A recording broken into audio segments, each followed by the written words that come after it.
You also mentioned on Lex Fridman that it's not very good advice to say, be a good dad. Or sorry, be a good person. Be a good because person, it's too broad, it's too vague. But if you say something like be a good dad, most people intrinsically, they know what that is. Yes. For me, someone that doesn't have a kid yet, and I always imagine how I'm gonna raise my child, but I still have no idea, like when do I intervene? When do I tell them that this is good versus this is bad? Or do I let them figure it out for themselves? How do you know how to be a good dad? Well, so I have models. I think my dad is an amazing dad. But I think that there are a few kind of quick rules to being a good dad. One is that you actually have to respect your children as though they have, cognizable wishes, which sometimes can be hard because, kids are not famous for being smart. They're small. They're children. They're not supposed to be adults. But you have to actually treat them with a certain level of respect, and you have to treat them as though their desires are meaningful.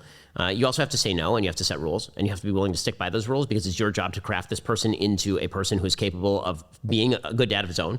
So think about what you want your kid to be like as a dad. That might actually be an interesting way of doing it. What would you think that if you saw your kid, you're now a grandfather, your kid is interacting with their kid, what does that look like in a way that you approve of?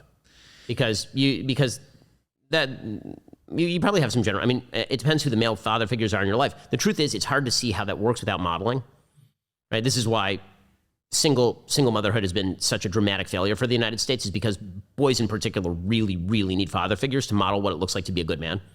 And when you remove that father figure, that is not fillable by a woman. It's just not. Men and women are different. There's no such thing as a woman who can be a father. It's not the same. That's not to say a woman can't be an unbelievable mother and fill gaps that exist in different ways, but she's not going to be a dad. Those are two different category things. It's a category error. But yeah, there's certain. So I think that when I was saying that there's an intrinsic sort of set of things that are a bit, what it's like to be a bad dad. You can always start. You can start with that, right? I always find so that in Judaism there are two types of commandments. There's mitzvot aseh, meaning like the things that you do, and then there's mitzvot lo ta'aseh, like the things you can't do. And I find that in most circumstances we tend to focus on the things we can do rather than things that we shouldn't. But it's sometimes easier to do it by process of elimination. In this situation, would you smack your kid? No. In this situation, would you yell at your kid publicly? No. In this situation, would you lecture your kid or there are certain things that you just wouldn't do. And then there's a lot of gray area in there too. It's not like there's any one, like the best way to be a parent. There's too much action. There's too much sticking and moving, but what it's like to be a bad dad. And by contrast, that does leave a fairly wide area to be a mediocre to good dad.